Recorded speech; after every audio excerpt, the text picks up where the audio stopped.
Okay. Deb, how are you doing? You doing well? I am good. Things are going well, thank you. Staying on top of the crazy so far. How are you?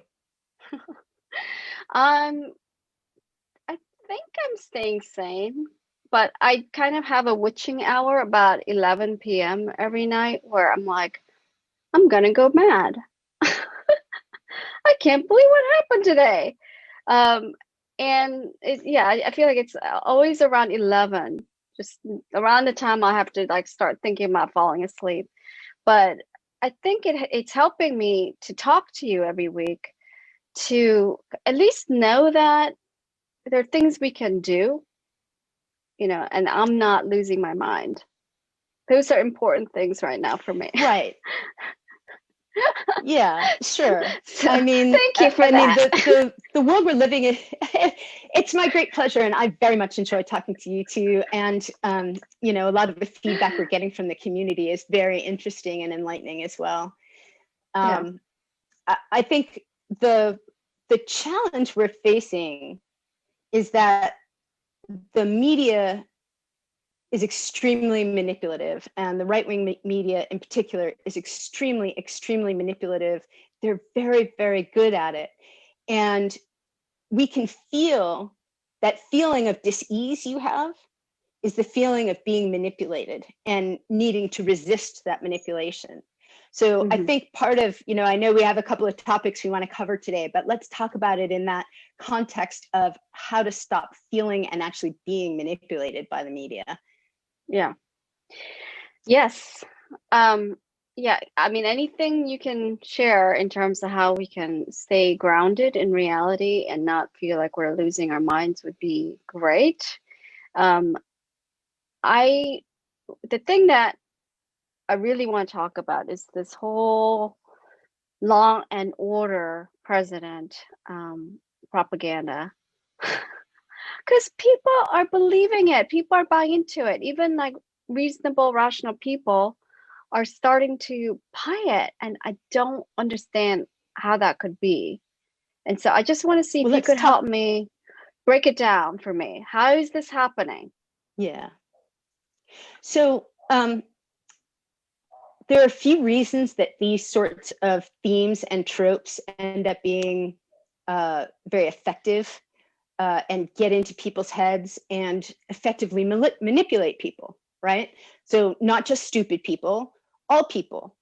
Um, the mastery of rhetoric and manipulation that the Trump world writ large has is really sophisticated and mature. And the first thing is you can't feel bad about the fact that it's having an impact on you, right? Sorry, that's my dog. It is having an impact on you, and that feeling of dis-ease is that feeling of resisting that manipulation. So let's talk about why this law and order thing is so effective. First of all, first and foremost, it's what you're saying now, right? The fact that it's so easy to label the theme, law and order, is one of the things that makes it so effective. Having a simple phrase like that is repeated and repeated and repeated and repeated and repeated means everyone immediately knows what you're talking about. And the more often someone hears something, the more likely they are to believe it. There's a tremendous amount of research on this. Ad people have known this for ages, as have propagandists. So first and foremost, it's the simplicity of the message, and it's the endless repetition. Mm-hmm. That's number one. Number two, it's that reaction that you're having that every time you see it, it raises this anger, right? And Mm-hmm. it does that to me too. Drives me absolutely. It pushes my buttons, right? Mm-hmm. And it pushes yours, and it probably pushes many of the people in our audiences for better or for worse. Mm-hmm.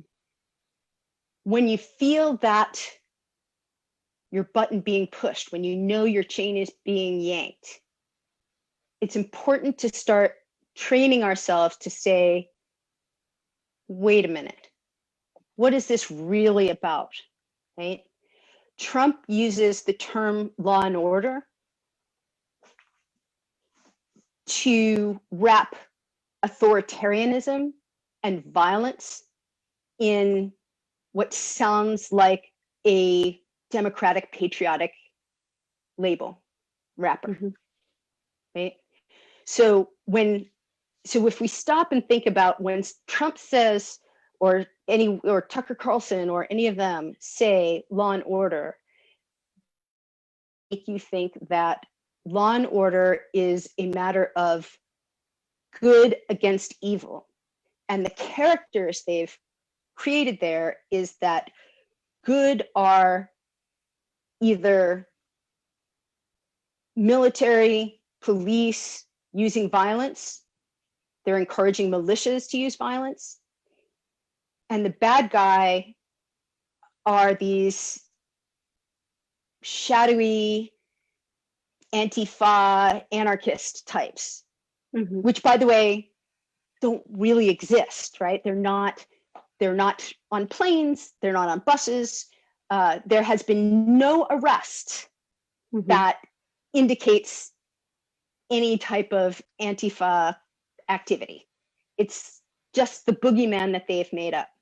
So again, they're trying to make law and order about good and evil, and they're trying to convince you that good is right-wing violence, whether it's by police or the Department of Homeland Security or right-wing militias, and evil are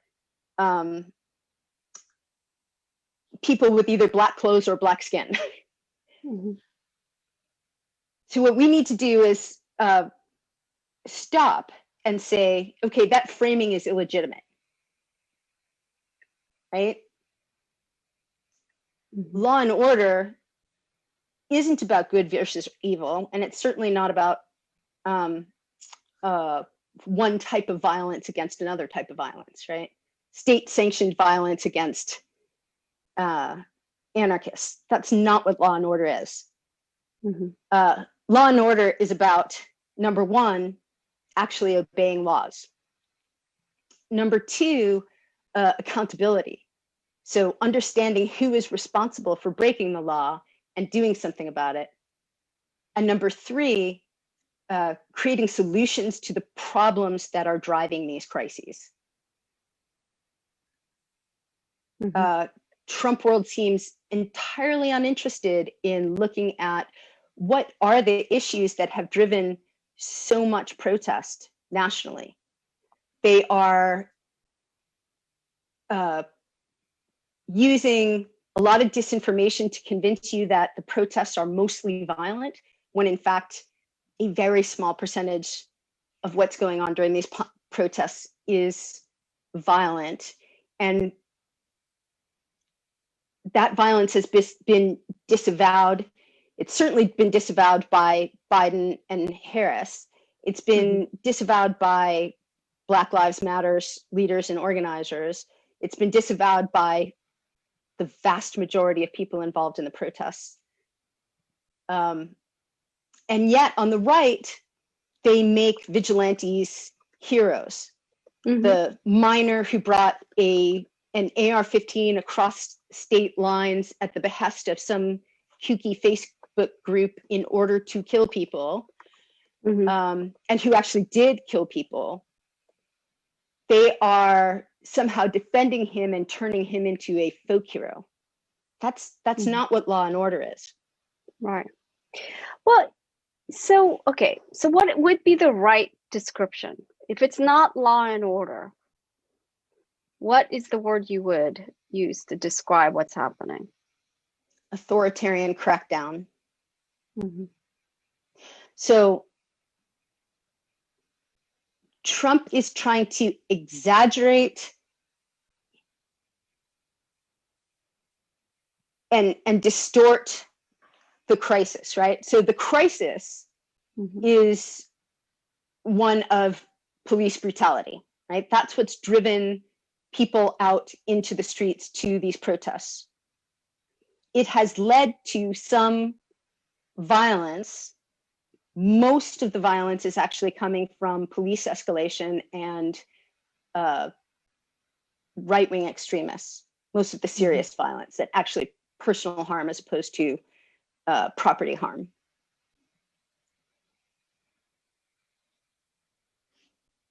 So, first of all, the crisis is one of police brutality. Mm-hmm. The solution to police brutality is not beating up peaceful protesters.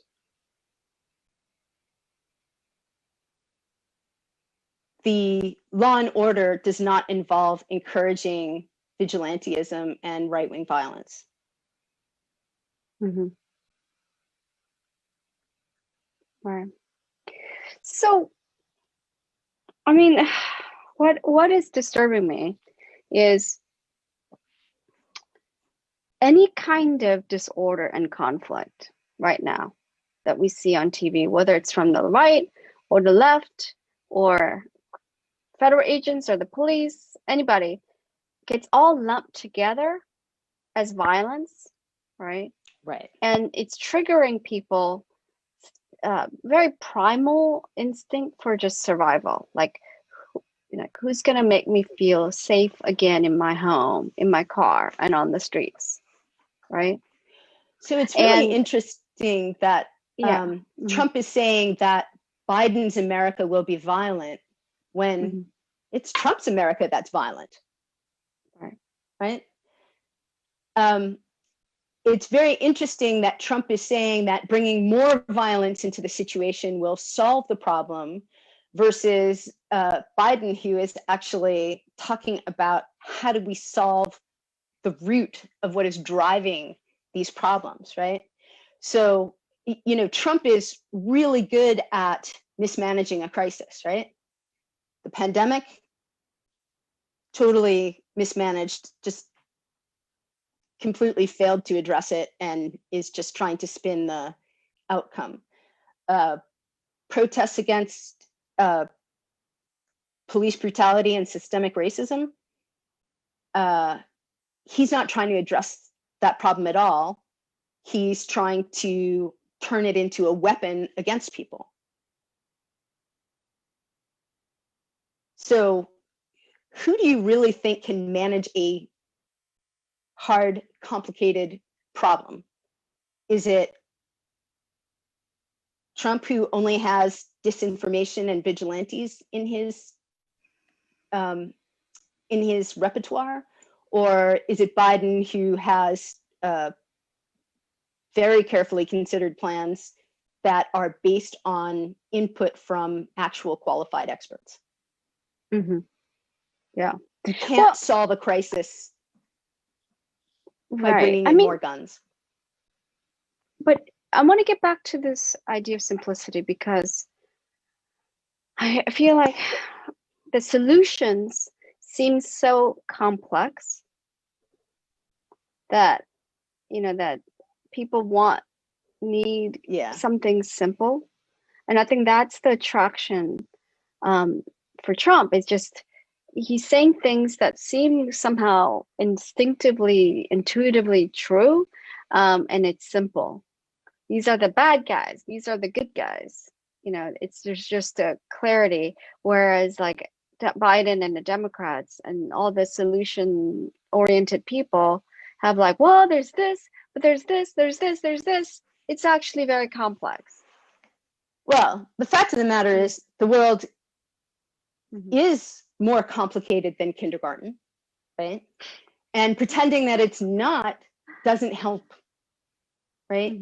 So the world is a complicated place. And I think that if we're going to try to combat the language of law and order and say,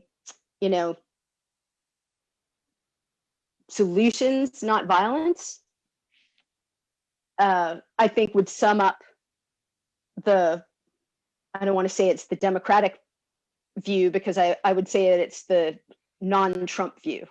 And anyone who's not indoctrinated into that nonsense of law and order will understand that problems need solutions, and bringing in the National Guard doesn't really solve problems.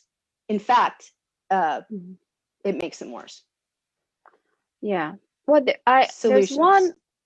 there's one person commenting that he's a police officer in Indianapolis, and that he's seen Antifa and rioters set a cop car on fire, throw Molotov cocktails at police. So you and I need to shut the fuck up, is what he said.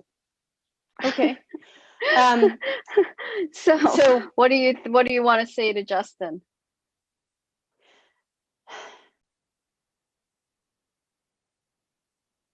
There is stuff going on that's bad, right? And I don't want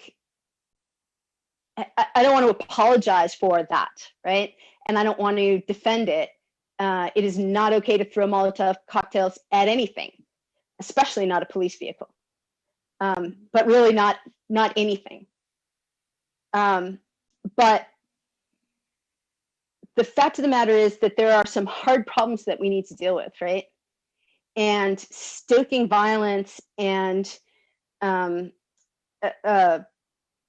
trying to allot blame for who's more violent doesn't solve that problem at all. And using rhetoric to escalate that violence does not solve that problem. If we want to solve that problem, we need to engage like grown-ups, right?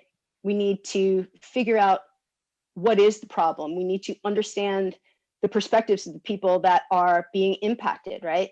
There are police are important and often heroic civil servants. There's no question about that, right? And yet, we see that there are structural problems. Those problems are real. Issues of police brutality are real. That does not mean that all police are bad in any way, shape, or form. However, that's not the question, right? Are police bad, or are there actual problems with police departments? That's not an either or, right? We need to dig in and say, okay, why is this happening? Because it's been happening for a long time, and it happens often, right?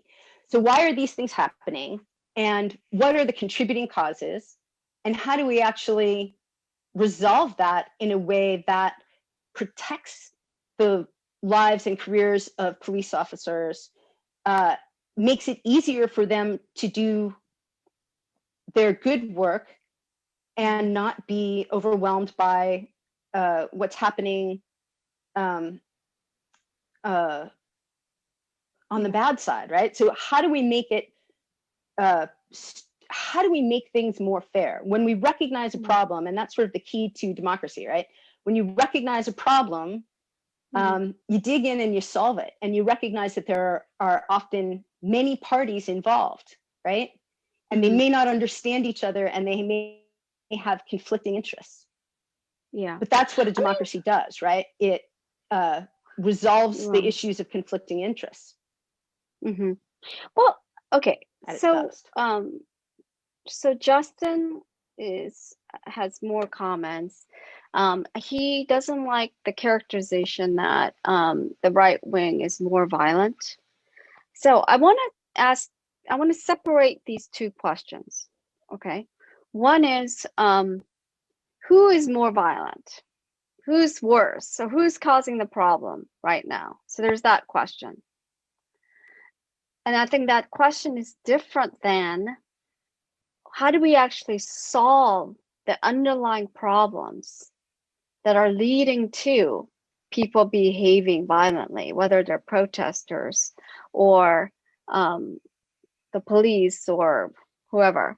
Right. And I want to just kind of separate those two questions, because we could spend hours on who's worse, who's more violent, and just kind of do a scorecard, right? Here are all the things that Antifa are doing. Here are all the things that the right-wing people are doing. Here are all the things the police are doing.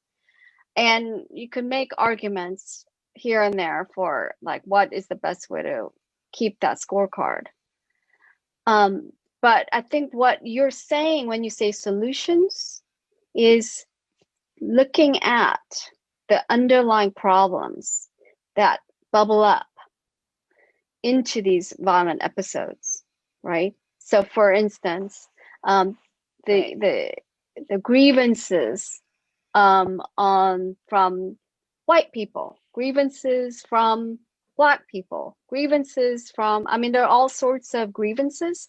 And I think that that's when you start to really want to figure out, like, okay, let's really look at why people have these grievances, right? So, and I keep talking about this one thing that happened in 67 and 68 with the Kerner Commission and how they put together this report after all the riots took place in 67. And they sought out to answer the question, why are these riots taking place? And their answer was racism. They're rioting because there's incredibly gross, horrible racism in our society. And they feel like they're being choked to death. Okay. And then, so what's the solution for that? Well, what they suggested were a lot of investments in these communities, more or less a kind of reparation, like massive investments into the social services and infrastructure in communities, right? To create more of a balance, create opportunities, right? So that, like, right now, what we're looking at is just like cops versus Black people, vigilantes versus Antifa. And so it's like we're looking at these kind of like the symptoms of these underlying problems that we don't ever look at, that we never really resolve. Right. So in this case, and I think it's really interesting that you bring up what happened in 67 and 68. In this case, I think that there are a lot of intermingled themes, but the core concern has to do with recurring police brutality against unarmed Black people. And that's the kind of topic that is specific enough that it can be investigated and addressed. And in fact, some people are doing really good work to understand what's going on and why that is. Some police departments have toxic subcultures. Some police unions have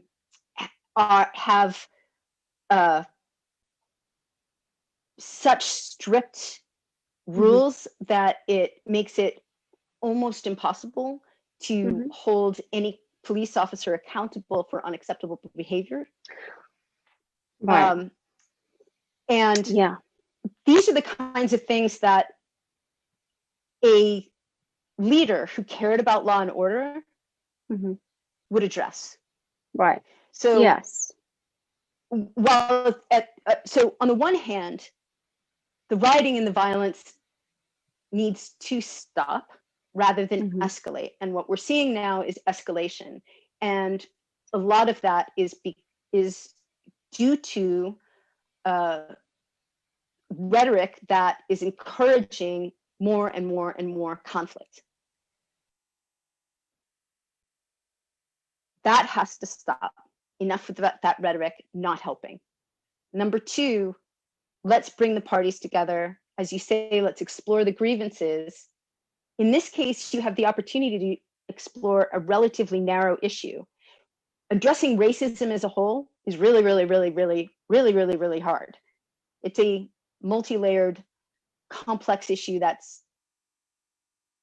been developing over centuries, right? The issue of unfair treatment of Black people by police is a narrower issue that can be addressed in meaningful ways. The government right now, Trump's government, does not appear to be taking any action to address the underlying issue. And they are taking a lot of action to inflame violence. That's not law and order. Mm-hmm. And there's no way that will lead to law and order. So Right. should Trump be elected again, what do you expect to happen? In what Mm-hmm. way will Trump bring law and order to cities? By bringing more violence into them? Right. Has he proposed anything that sounds like it will be a less violent, Mm-hmm. more secure city? What has he said that you think will make cities less violent and more secure? Mm-hmm. Well, he's trying to say brute force is what's going to solve the problem. You know, we're going to basically control people's behavior and not address any of the things that really Right. lead to people protesting or feeling like they're ready to burn the house down because they feel like they've had enough. And so does brute force actually reduce violence? Like, what's the likelihood that brute force temporarily, actually reduces violence I and think increases security? temporarily, like you might have, you know, anecdotal evidence that, okay, so we were really, we broke the spirit of these protesters. So they're not going to come back out in droves. Like there's this kind of mentality, like if we're brutal enough with them, they're not going to show up. Um, so, but that often leads to people organizing anywhere underground and leading to like a real revolution, you know. And so we're So seeing I that. would, Yeah. yeah, I would argue that if anything, Mm-hmm. uh, radicalizes both ends of the spectrum and leads to more violence in both the short term and the long term. Yeah. The idea that brute force suppression can actually solve the issue. I mean, if you look at Hong Kong, if you look at uh, any example where Belarus, I guess, is another one where we're seeing that play out. Belarus, Mm-hmm. Yeah. that's Well. exactly right. Minx, you can't, brute force is Mm-hmm. violence, Mm-hmm. and if you bring authoritarianism to bear, Mm-hmm. if you bring militaries into cities, you may Yeah. be able to subdue them temporarily. However, that's Yeah. not law and order. It's not democracy. It's certainly not Mm-hmm. a de-escalation of violence Right. in the short term. And in the long term, you're making the problems worse. Yeah. So, That's so not what a safer country looks like. exactly. So, what would be like a good response to people who want to push this idea that Trump is going to bring us law and order? I can't even get myself to say it because I find it so unbelievable.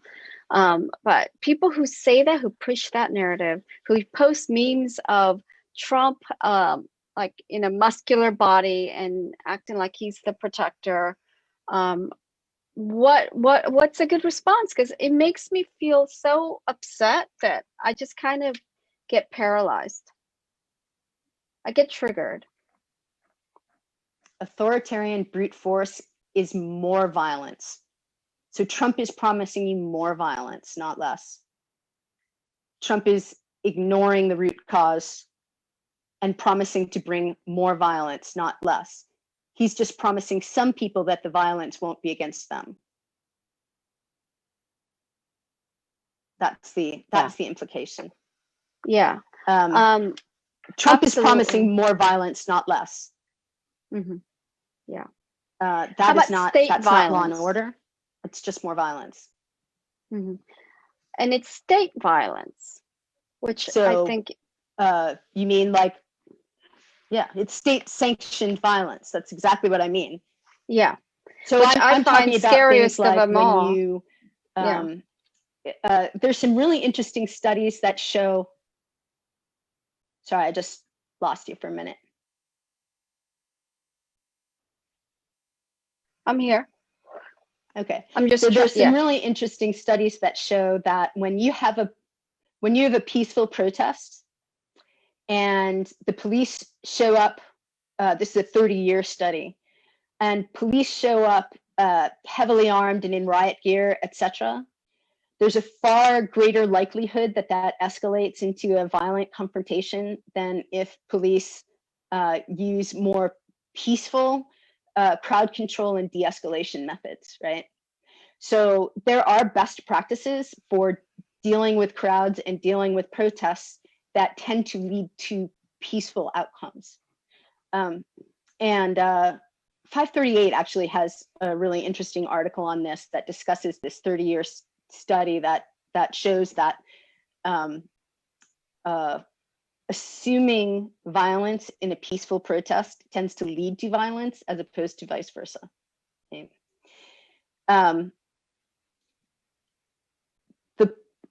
If the goal was peaceful streets, Right. you wouldn't be bringing in untrained law enforcement officers from Department of Homeland Security that are used to putting down prison riots, not peaceful crowd control. They would not be arresting people extrajudiciously. So those arrests, a lot of illegal arrests. They would not be encouraging. Trump has on many occasions encouraged police not to be too nice when they arrest people. It's a shame they can't rough them up. That's language of escalation. So when I say that Trump is making things more violent, I don't mean that he's just making the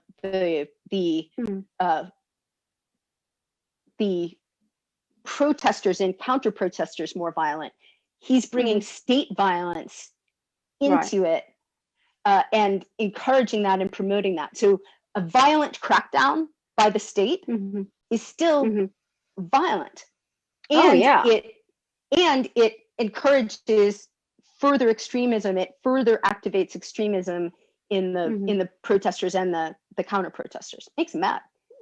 Yeah, absolutely. By the way, Justin, the Indianapolis police officer, making very interesting points actually about training on de-escalation and talking to people, making that important part of the training process. And Absolutely. I completely agree. That's law and order. De-escalation is law and order. De-escalation. Exactly. And that's de-escalation kind of is law and order. So yeah. So Trump is doing the opposite. Justin's right. He's escalating. Yeah. So Trump is doing the opposite of that. He's actually escalating the problems, right? And I think that that's what Biden was trying to point out in his speech on Monday, is that you can basically say Trump has been not just escalating violence, but it's like he's trying to foment some sort of a race war. Trump is inciting violence. Yeah, it's really frightening to me. That's like the scariest form of violence, is something that could lead to a war, not just a standoff here and there, but a war. So on several occasions, Trump has made very thinly veiled, or perhaps not veiled at all, statements that suggest that vigilantes should come together well armed and start shooting people. That is not a law and order message, right? Saying, oh, that kid who killed 2 people with that AR-15 that he carried across state lines because he was recruited there from a violent extremist Facebook page, and excusing that and making him into a folk hero, that's not law and order. So again, he's using this phrase law and order, which should mean something good in a democracy, right? And he's trying to reframe it to mean violence is good, but only if it's coming from him or his people. Right. And I think that, one of the things we saw at the Republican National Convention, was it last week, 2 weeks ago? I don't know, it all merges together now.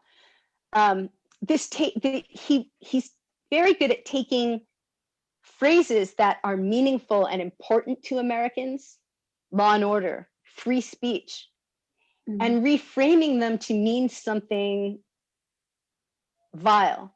So at the RNC, they spent a lot of time talking about free speech. Yeah. But what they meant was that platforms shouldn't moderate hate speech and calls to violence. That's the freedom of speech that the Tucker Carlsons and the alt-right and the radical right are trying to kid you is something Right. that is sacred in American, right? Law and order is sacred in America, but law and order does not mean what Trump is trying to tell you it means. So when you see these, but he's successfully owned that phrase. Law and order now means some Trumpian version of the Trump world raining violence down on non-Trump world, and that somehow that's going to lead to law and order. Right. But that's not right. Yeah. So okay, so the one of the main things I want to do with these conversations with you is about what can people do? What to get rid of this helpless feeling? Because that's the worst feeling, is feeling like there's nothing we can do about this. So what's the call to action? What do you think we should do about the situation we're in, where it's like Trump is saying something crazy, and now we see more and more people believing that. So it's first like of all, at some point, I'm going to start feeling like I'm alone or I'm in the minority here. Right. And I do think that that's an important thing to focus on. So first of all, recognize that when you feel that emotional pull,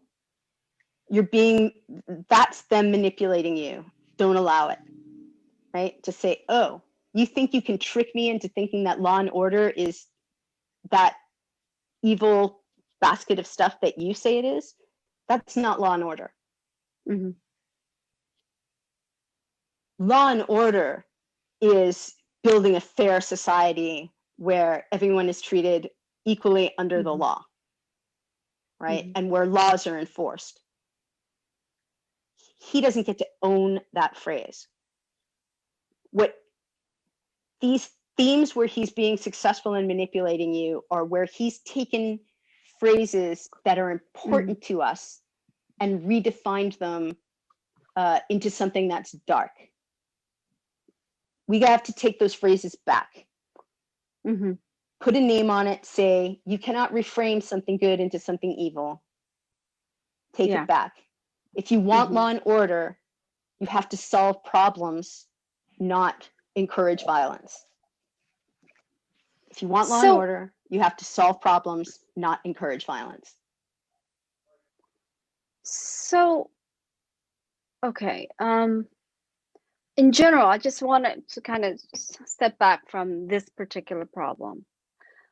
Why is it that the Republicans seem to be better at marketing and branding and advancing propaganda? Well, there's several things, right? Number one, they infantilize issues. They oversimplify issues. And that's very effective, right? And Democrats have traditionally not done that. Number two, they have deeply embraced the radical right as allies in their propaganda war, along with Russia, who's been helping them for a long time, right? And three, the Fox News connection further amplifies that. And four, members of the GOP, the Senate, Congress, the president himself, his cabinet, feel perfectly content repeating lies, sharing disinformation, sharing conspiracy theories. Like, that's Mm-hmm. not normal. Mm-hmm. That's really not normal. Governments don't do that. So Democrats are constrained by the fact that they are, for the most part, trying to remain honest and credible, and the fact that reality isn't kindergarten, right? Things are a lot more complicated than that. Mm-hmm. I do want to help try to build simpler, clearer narratives that are based on reality, that help people connect and remember them rather than getting lost in the details. I think we can certainly do a much better job, but by not lying, cheating, stealing, and partnering with dark forces, Mm-hmm. uh, Yeah. but we have each other. The fact of the matter is that there are far more people who prefer to remain reality-based Mm-hmm. than otherwise. And we can share and reinforce each other's work more effectively than we do. Mm-hmm. The the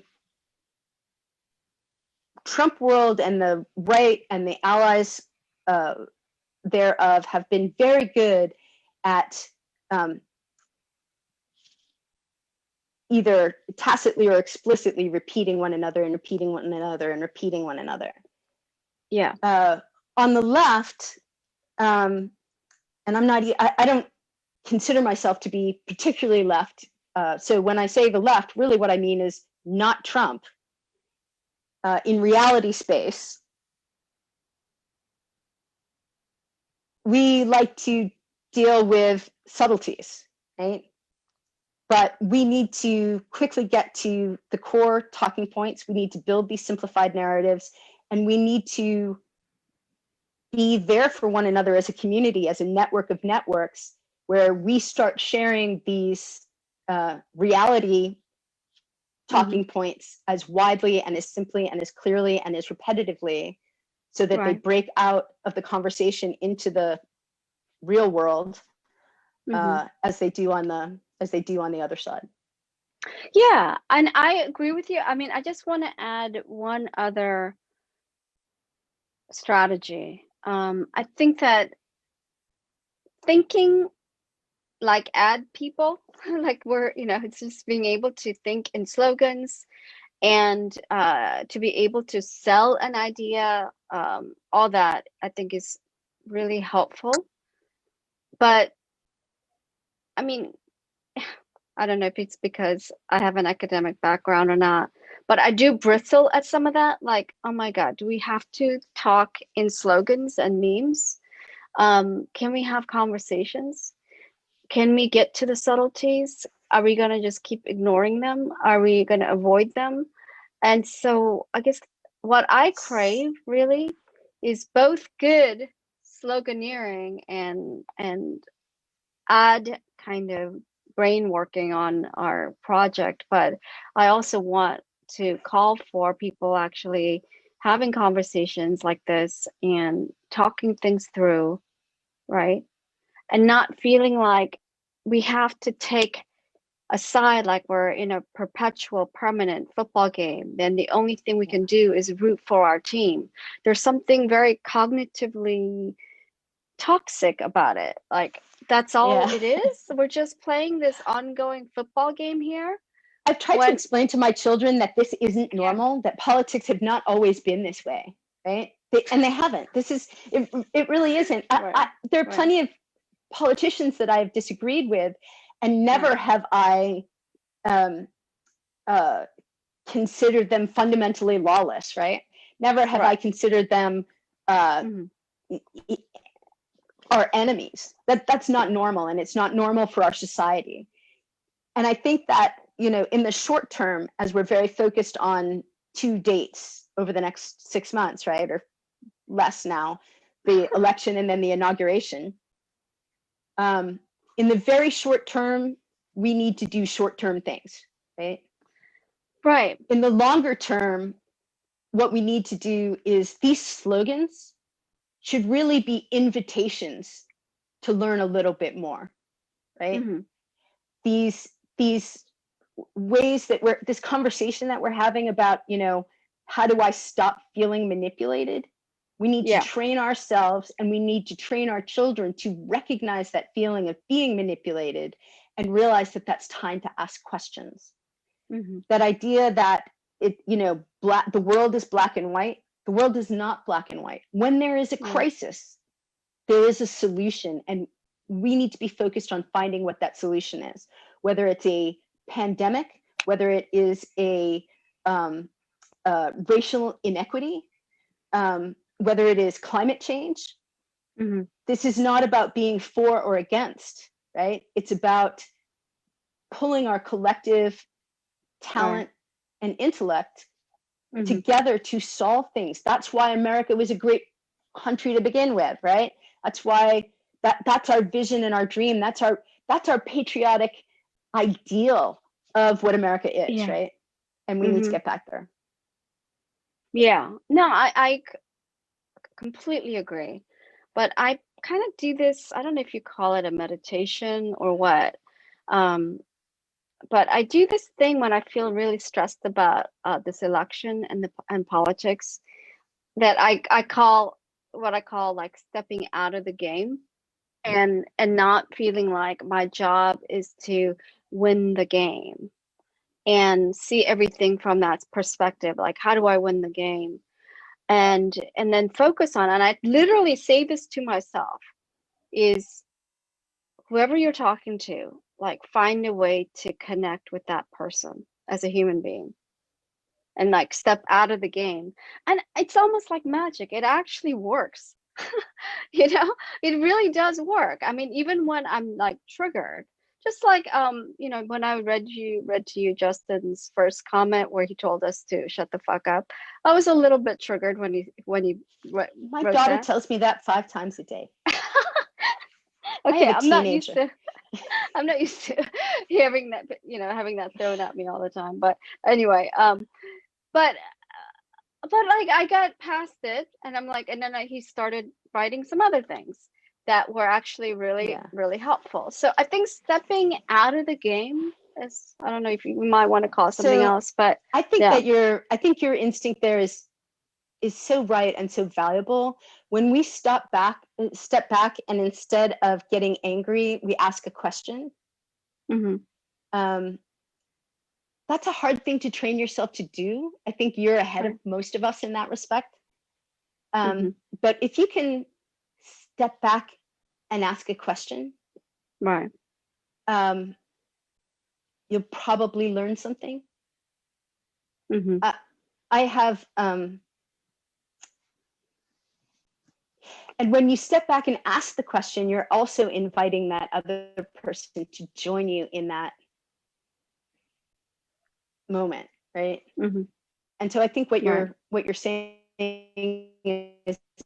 is absolutely right. All have to build, Mm-hmm. and that question and that listening Mm-hmm. might just help bring us back together. Yeah, and I'm hoping that Joe Biden has that capacity. Okay. Has the capacity to also connect with people, kind of at the core human level, and not always be in the game. I mean, with Trump, it's hopeless. It's all about winning. It's all about the game. So But in order when I to look really at lead, yeah, go ahead. yeah, when I look at the leaders that have been incredibly effective at Mm-hmm. bringing people together, and they're not always leaders that I agree with on everything, right? Reagan was very good at this. Obama's very good at this. Ocasio-Cortez is very good at this. Agree with her or not, she's a phenomenal communicator. The thing that they do is that instead of engaging here, they lift the topic up to one where we are all included. Mm-hmm. They reframe the issue as one of the human condition. And I think that's something certainly we can all aspire to. But your idea of just stop and ask the question, just stop and listen, Mm-hmm. that the humility and the confidence that it takes to do that is, I Mm-hmm. think, something we need to develop in ourselves and in others, in our children, in our schools. Yeah. And in that moment of, join me in this space of inquiry, join me in this let's hear each Right. other moment is powerful. Mm-hmm. Yeah. And I can give you example after example of this working. In fact, I have a video that actually illustrates exactly what I'm talking about that I wish share with everybody. Oh, please do. Um, yeah, where I'm talking to a young man who lives in a very small town in Western North Carolina in the mountains. There are like 500 people in his town. Um, and it's a mining town. And he was just repeating stuff that like he's hearing all his life. He's only, I think, 20 years old, about Obama, about socialism and Democrats being whatever. I mean, just he was repeating a lot of talking points. Oh yeah, he kept referring to those people don't deserve welfare, like very kind of coded racial language, right? Um, and then when I got him away from his father, because he was saying all this when we were talking to him and his father, and I was just talking to him by himself, and I just started asking him about his situation, like, do you have a job, and then he just started sharing how vulnerable he felt, that he didn't have a job, and he's trying to decide if he should get on disability, you know, and he just started sharing like his whole personal dilemma. And then I was like saying, like reframing and like, it's not your fault that you do have a disability, and it's not your fault there are no jobs here, right? And that it was like okay for him to apply for disability instead of being in agony about it. And it just opened up like the floodgates, and he just started like expressing so much empathy towards everybody. And he actually said this to me, Deb. What I was saying about those people, you know what? I was wrong. I don't know anything about them. He actually like retracted everything he said when he was sitting next to his father. It was unbelievable Well, because he that's the felt, invitation. That's the yeah. invitation to inquiry, Hmm. right? If you ask the question, Hmm.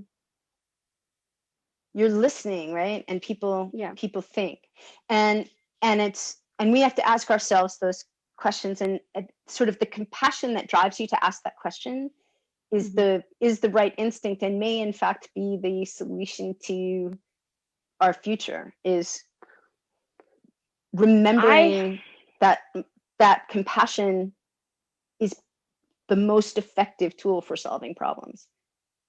I mean I do think that, but I realize that oh, someone is writing, Annabelle, please remember we are not all a nation of immigrants. I support immigrants, but I need you to keep this in perspective. These conversations are very white, middle class centered, and we are on Main Street too. Okay. I'm not sure if I'm totally understanding what you're saying because I'm not white. So, Katie, are you saying that my conversation right now with Deb is white? I'm confused about the immigrant versus white distinction there because I am an immigrant. I'm from Korea. I was born there. I'm not white, and I have lived in various ethnic communities, including in Houston. I was in a Hispanic community. I spent a lot of time in the Black community, and I think these conversations are pretty much universal. What do we do about the American project? How do we make things better?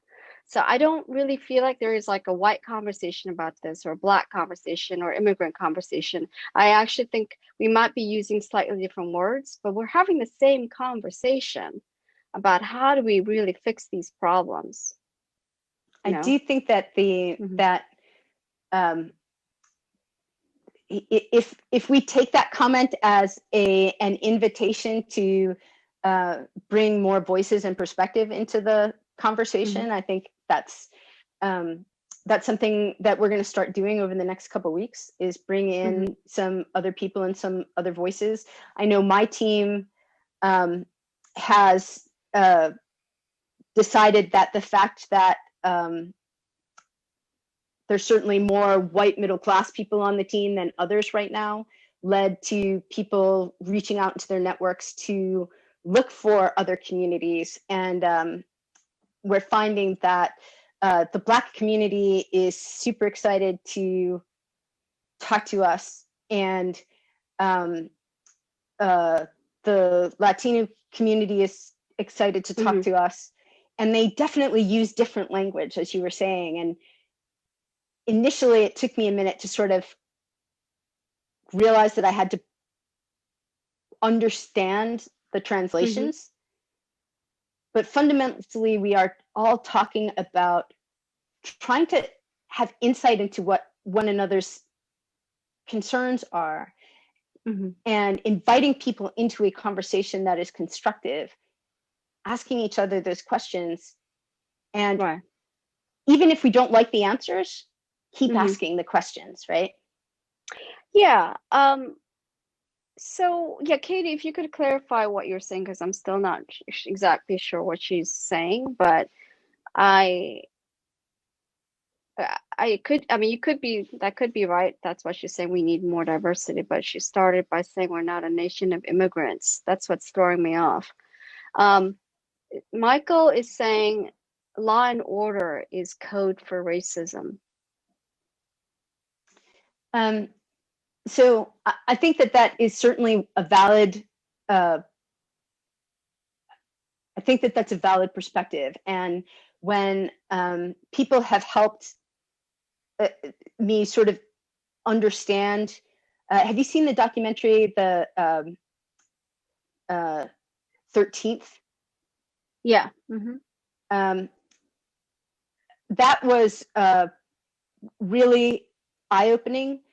Law and order does tend to protect people who are in power, and it is the traditional methods of law and order can and have been used to protect the status quo, protect power structures, and that certainly is a huge contributing factor to structural racism and other types of things. But remember, the original vision of democracy was racist and imperfect too. And my version of patriotism, the values that I was brought up with, is this notion of the more perfect union, and bending that arc toward justice. We need to do a better job. We need to accelerate that push toward becoming more perfect, becoming more democratic, and ultimately let law and order actually be of, by, and for the people as well. We know that we started out with an extremely imperfect version of law and order. We know that we still have a very imperfect version of law and order. We know that the Trump interpretation of law and order is frankly terrifying. But law and order could get a lot closer to justice, right? Justice, I think, is the larger picture we're looking for. And right now, law and order and justice are not the same thing, and they need to get closer together. Right. That's a good point. So, Katie wrote, a lot of us are, but Indigenous folks are fighting for survival. Okay, so she's trying to say, that we're not speaking to the experience of Indigenous people. Okay, yes, I understand. That's fair. And I think we should try to definitely be more inclusive and have voices from Indigenous communities. I have 38 conversations on this topic, Conversations About a Way Forward. It's on, you can find the playlist. And it is actually quite a diverse group, including Indigenous people. But I think that we need to really put out in the forefront, people who are from communities with experiences of slavery and genocide, because those voices really need to be heard loud and clear. Because I feel like, the political conversations are often missing historical context. We That's fight true. over things without having any historical context. And then people who can't escape history, like the Black community, like the Indigenous community. I mean, then it's just like they don't have a choice about bringing in history as part of their personal narrative. Whereas like a lot of people can just ignore history and don't feel any burden of history or have no trauma. choice because they simply don't know. Yeah, or they simply know. don't know it. So my children have the luxury of being ignorant of a lot of that history, and that leaves them confused a lot, right? So they, but so I think that that's an absolutely true point, and so few of us are exposed on a daily basis to Indigenous peoples because they're just a small part of the population. We don't necessarily have a lot of community relationships there. And just like within some of these other communities that I have to sort of intentionally think, why do I not yet know these people? How do I go find them to know? I think you're right. I think that's, Okay. there are a lot of people who have been abused by our society, and we need to understand that better. Okay, great. Well, thank you, Katie, for clarifying that. So I think, I don't know who said this. The comments scroll by really quickly. Someone basically wrote like, he's a conservative, but he hates Trump, but he also hates the looting. And so do I. And rioting, and that I don't want people to think we're making excuses for that. Yeah. Let's just say looting and rioting aren't helpful. They're bad. They are not good. They're wrong. They're wrong. I'm against it. Against it. It needs to stop. It needs to stop. Yeah, unequivocally, I am definitely against it, and I do think it's just wrong, and that it hurts people. People who say it's just property damage, I find that objectionable, because people's livelihoods are connected to the stores or the businesses, and those people could die. So I think that there's a lot of manipulation and distortion about the violence that is making it harder to have a constructive conversation about all of this as well.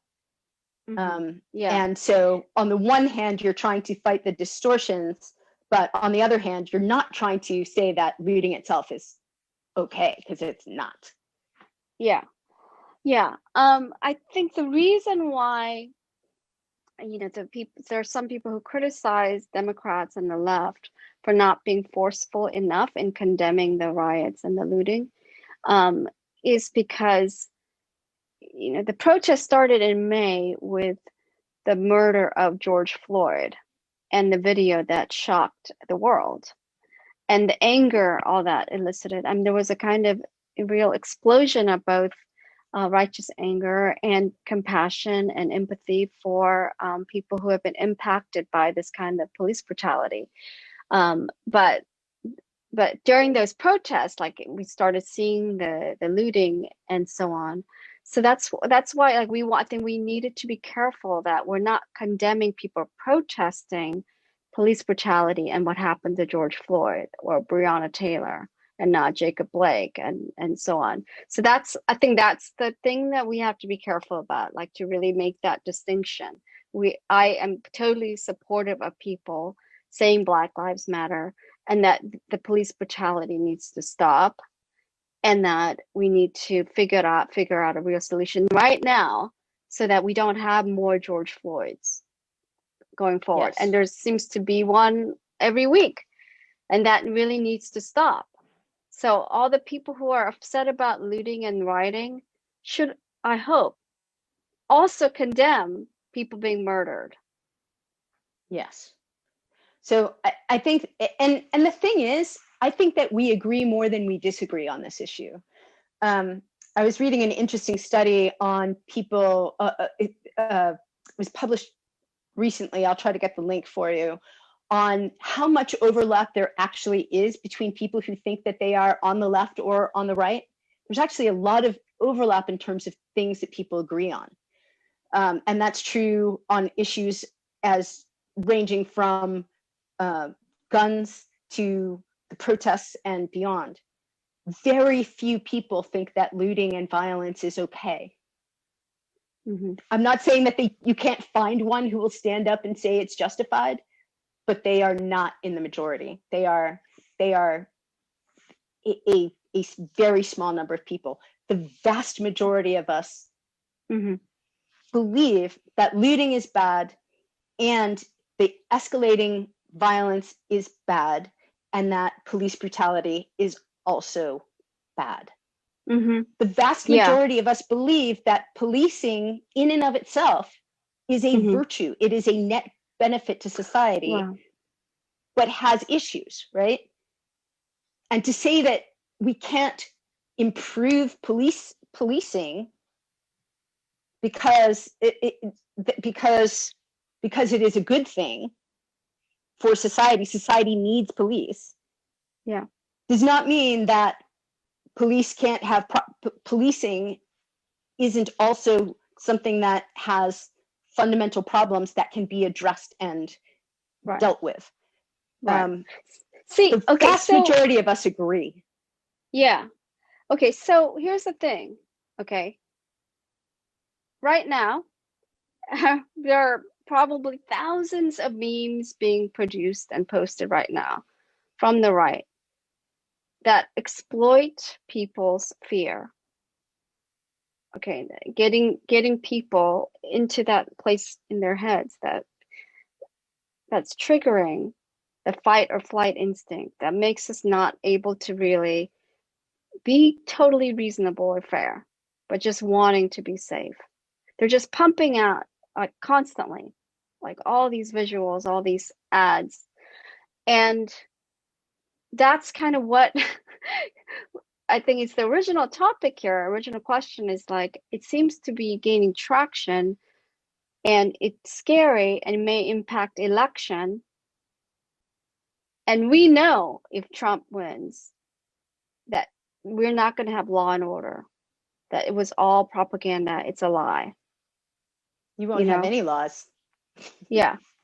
And so the question is, can we band together to figure out a way to push back on this when they seem to have this like factory of propaganda? And what do we have? Like you have a face. So this goes back sort of in the short term. What we can do are two things, right? Okay. Number one, stop and realize that you're being manipulated. Right. Two, push back with equivalent but reality-based simplistic narratives, right? It's not law and order, it's escalation. What we need solutions, not escalation. Yeah. Trump is never going to solve the problem. Oh, that is good. Okay, I'm going to write that down. All right. Solutions, not escalation. Solutions, not escalation is never going to solve the problem. It's only going to make it worse. And Trump's only tool here is escalation. It's the only thing. Okay, everybody, that's it. Just repeat that. We need solutions, not escalation. What Trump is doing is escalation. Oh, I like that. Okay. And then the third thing that you said was, you can't ask a question of a stupid meme, but you can ask a question of the person that you disagree with, right? And not always, right? There are some people who are there are a lot of people who simply enjoy the hate fest. Yeah. It's very hard to talk to them. But I'm finding that even they, if you ask them an honest question, will at least engage the subject. You're not necessarily going to convert them. You are not always going to have this repenting. But at least you can have a conversation, and you can de-escalate the anger. Yeah. Yeah. We don't need to escalate. We need to de-escalate. And Trump is all about escalation. We're about solutions and de-escalation. Even the police are a really important part of that. The police could be an even more important part of that. Let's value that. Let's build that. Police as a de-escalating force. Yeah. There's this amazing podcast from the Daily, I think it was a couple of days ago, of a Flint, Michigan police officer who's Black, and his perspective on everything that's happened since George Floyd. It's so riveting. And absolutely, I think that police officers, especially police officers of color, we need to have them be part of the conversation and solution. We need that would perspective. Be fantastic. I saw someone on Twitter the other day say something like, how come we're not hearing this wall of voices from police speaking out against what's going on, right? How come how come police aren't condemning police violence, right? And I think that most police probably would condemn it. Again, I really do think the vast majority of us, when we stop for a second and step off the hate turntable, right, we agree on more than we disagree on. Yeah. Which isn't to say that, there are real disagreements, but not everything is a war. Not everything needs to be a fight. We can agree, and then we can solve problems.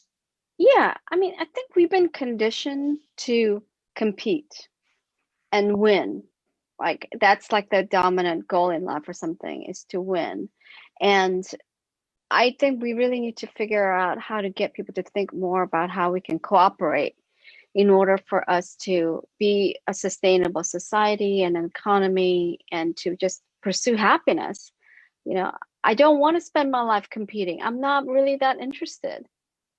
I'm much more interested in finding ways to connect with people and collaborate with people. I mean, so it's just almost like it's a different game, I guess, but let's play the cooperation game. How about that? Yeah. I tell my kids a lot, anybody out there ever yell at their kids? So a lot of times when when I yell at my kids, I take a step back and realize that I have been afraid about something, or I've been upset about something. Either, I see a situation brewing that makes me nervous, or I feel bad that I didn't organize something for my kids better. And that brings out the anger reflex. And I try to apologize to them and point that out, that anger is a response to insecurity and fear more often than not. And I think that this feeling of insecurity and this manipulation brings out that anger response in us, because I think that's the visceral response to fear and discomfort and insecurity, is anger. And we need to recognize that in one another and let that help us build compassion for one another, and remember to get to that moment that you're talking about, that moment of asking the question. Yeah. I just want to add one more thing to that, is I've found that so many of us suffer from some version of PTSD. There's most people I know, many people I know, have had some experience of real trauma. And for some, it's just a historical trauma that's been passed down for generations, especially in the South, because where so many people can trace their ancestry back to either the Civil War or slavery. I mean, there's been real experience of Indigenous people as well. Yeah, exactly. Right. Surviving genocide is one of those generational traumas that Yeah. goes on And and on. Yeah. and also with immigrants too, like, South Korea, we had a civil war. My parents were children during the Civil War, right? People who came from Vietnam, who had the experience of the war. I mean, there's just so many places where they've had just real violence, and so many people who've had kind of intergenerational violence of alcoholism and abuse and so on. And so I feel like so many of us are walking around wounded and traumatized with no way of really healing. And then it's almost like we just start colliding into each other. So it's like one trauma meets another trauma. And I'm not saying they're all equivalent, but I'm just trying to create some context here so that we can't make assumptions about people. It's like we can't make assumptions about what they're going through. And that's one reason why I think it's important for us to figure out how to connect as a human being, as opposed to like labeling people as soon as you meet them and say, oh, you're a racist, or you're a sexist, you're whatever, you're an idiot, you're a libtard, whatever it is. Just that just how quick people are to judge people and label them, I think is something that really hurts our democracy. Absolutely. Ultimately, we all want the same things for ourselves, right? We want, we want a healthy, happy, prosperous life and a safe home and a thriving community. We want not to be mistreated by others. We want to know that we live in a society that is free and fair. We want our children to have the same and to have the opportunity to always better themselves. I mean, I think this idea that law and order isn't escalation, it's solutions, it's moving toward justice. We have no evidence that Trump and his minions want to do that. They do not want to move toward justice. They want to escalate. Yeah. Let's remember that we belong to one another. We have to help one another. That's what a thriving democratic society does and works toward. Well, thank you so much. I mean, believe it or not, we've talked for almost 2 hours. This has been such a riveting conversation. We've been talking for a while. I mean, seriously, this has been such a riveting conversation, and I really, I'm so grateful to you for. I'm learning a lot from these conversations. Yeah, I me do too. want to say that next week, we'll have I'm bringing another person on to have a conversation with. Her name is Sarah Posner. She's written a couple of books on, how the religious right came to support Trump, how evangelicals came to support Trump, and has written a number of really interesting things on the role of journalism and how journalism helps or does not help expose authoritarianism. I think she'll be a really interesting person to talk to. And there are a number of other people who are going to come join our conversations, experts and people who, John Cook, who has spent a lifetime studying how people create false and manipulative arguments. I think it'll be really interesting to hear him help us sort of put names to those methods of manipulation and learn to deal with them. So that sounds great. I think these conversations are going to be interesting for a long time, but not always this long, perhaps. Well, this people was good because I'm glad people actually did stay with us. It's remarkable how many people stayed with us. And Katie, I would love to interview you. And Justin, I don't know if you're still here. I'd love to talk to you as well. Yeah. So thanks everybody, and thank you so much, Deb. I'm glad that we talked about this because I needed to work through this. So this is so much cheaper than therapy. I really appreciate it. And I will Healthier than talk to you. alcohol. Yes. I know. All right. I'll talk to you later on. Thank you. Thank you, Annabelle. Thank you, everyone. Take care. Thank you. Bye-bye. You've been listening to Conversations About a Way Forward from Count Me In to Win and The Talk on Main Street. To learn more, find us on Facebook at The Talk on Main Street.